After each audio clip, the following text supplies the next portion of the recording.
অনেকেই বলে যে যৌতুকের মধ্যে হচ্ছে কি ছেলের মা ছেলেদের হচ্ছে কি দোষ আছে, মানে যাদের মেয়ে আছে তাদের কোনো দোষ নেই। আমার প্রথম প্রশ্ন হচ্ছে যে ছেলে যখন হচ্ছে যৌতুক নেয় তখন হচ্ছে আপনাদের কি বলেন যে কি ছেলেরা যৌতুক বেশি নেয়, এটা নেওয়া দরকার নাই? যখন হচ্ছে কোনো একটা মা যখন তার মেয়েকে যখন বিবাহ দেওয়ার সময় হচ্ছে ওই কথাটা বলে যে ছেলেরা বেশি যৌতুক নেয়, যৌতুক নিয়ে এটা করে।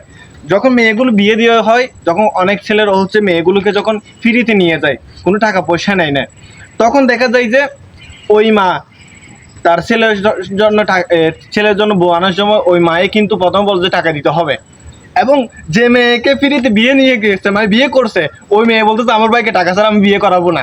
এখন আপনাদের কাছে প্রশ্ন হচ্ছে যে যে যৌতুক নিয়ে কথা বলার আগে আপনাদের মধ্যেই হচ্ছে কি পরিবর্তন হতে হবে। পরিবর্তন বলতে আপনার ঘর থেকে হতে হবে, আপনাকে হতে হবে, আপনার মা, আমি মাকে বলছি, বোনকে বলছি, সবাইকে হতে হবে।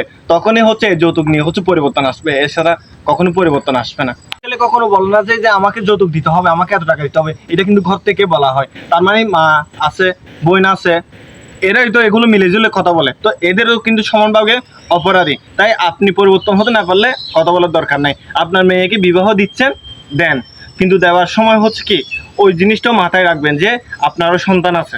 হ্যাঁ, ওই সন্তানের কথা সহ ভাববেন এবং ওইভাবেই দেওয়ার চেষ্টা করবেন। ধন্যবাদ।